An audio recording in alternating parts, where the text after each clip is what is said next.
Assalamualaikum warahmatullahi wabarakatuh. Alhamdulillahirabbil alamin. Wassalatu wassalamu ala asyrofil anbiya'i wal mursalin Sayyidina wa maulana Muhammadin wa ala alihi washabihi ajmain, amma ba'd. Baiklah anak-anakku sekalian, bagaimana kabarnya? Semoga kita selalu di dalam lindungan Allah Subhanahu wa taala dan diberikan nikmat serta kesehatan oleh Allah Subhanahu wa taala. Amin. Baiklah, langsung saja kita masuk ke pelajaran kedua, yaitu kepribadian Nabi Muhammad SAW. Sebelum kita masuk ke pembelajaran, alangkah baiknya kita untuk membaca doa. Membaca doa dimulai.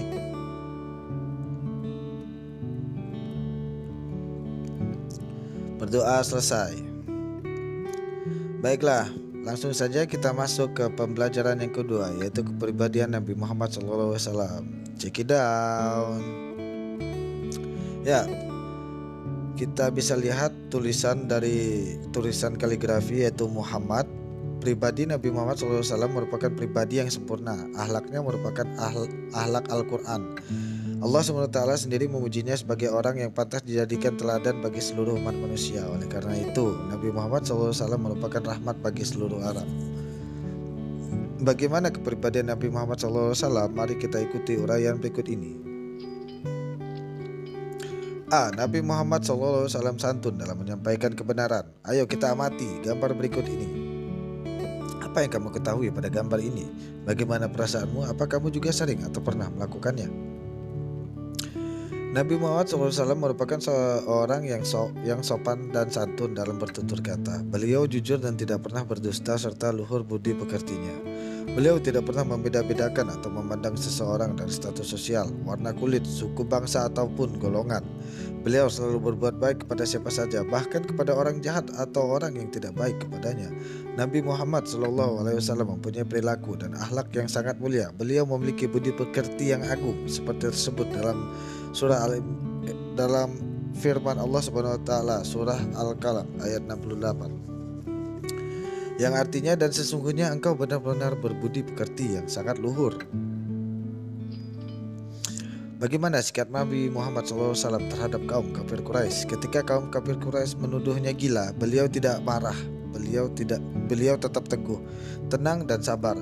Beliau berhasil dalam berdakwah karena mampu menahan diri ketika menerima celaan dan makian dari kaum kafir Quraisy.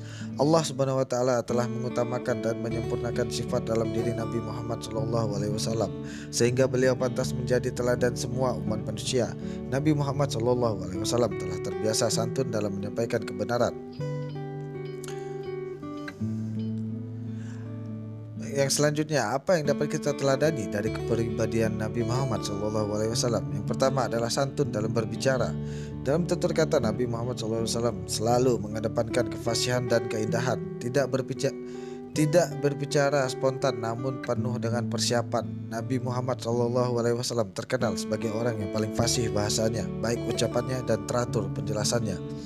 Yang kedua, santun dalam perbuatan. Nabi Muhammad SAW selalu mengajarkan agar kita bersikap santun terhadap sesama, saling menghormati dan mengasihi. Beliau mengajarkan kepada kita untuk memperbanyak sedekah dan membantu terhadap orang yang sedang mengalami kesulitan, serta peduli terhadap penderitaan anak yatim piatu, para janda yang lemah, dan orang-orang miskin. Ketiga, santun dalam pengambilan keputusan. Dalam pengambilan keputusan, Nabi Muhammad SAW berpegang teguh pada petunjuk dari Allah Subhanahu wa taala.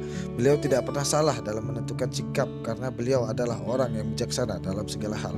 Yang keempat, santun ketika berhadapan dengan orang yang membencinya. Meskipun Nabi Muhammad SAW selalu dihina, dicemoh, dicaci maki, dianggap sebagai orang gila, dilempari kotoran, berulang kali ingin dibunuh, namun beliau tetap maaf. Tidak pernah ada dendam dalam diri beliau. Sifat-sifat mulia yang dimiliki Nabi Muhammad SAW. Yang pertama, as-siddiq, artinya jujur dan benar. Nabi Muhammad SAW memiliki sifat yang jujur dan benar dalam setiap kata dan perbuatan, sehingga Nabi Muhammad SAW mustahil bersikap kizib yang berarti berdusta. Yang kedua adalah amanah. artinya terpercaya. Jika satu urusan diserahkan kepadanya, niscaya orang yang percaya bahwa urusan itu akan dilaksanakan dengan sebaik-baiknya. Oleh karena itulah masyarakat Makkah memberi gelaran kepada Nabi Muhammad SAW dengan gelaran Al-Amin, yang dimaksud jujur dan terpercaya. Jauh sebelum beliau diangkat jadi seorang Rasul, Nabi Muhammad SAW mustahil bersifat khianat, yang artinya mengkhianati amanah yang dipercayakan kepadanya. Yang ketiga, tablik, artinya menyampaikan. Seorang nabi dan rasul berkewajiban menyampaikan perintah dan larangan Allah SWT. Maka mustahil bersifat kitman atau menyembunyikan pesan Allah. Yang keempat adalah fatonah, artinya bijaksana dan cerdas. Mustahil bagi seorang rasul bersifat baladah atau bodoh. Baiklah, sekian dari Bapak, kurang dan lebihnya Bapak mohon maaf. Semoga kita selalu dalam lindungan Allah dan selalu diberikan nikmat serta kesehatan. Kita akan kembali lagi setelah pembahasan yang terakhir. Wabillahi taufiq wal hidayah. Wassalamualaikum warahmatullahi wabarakatuh.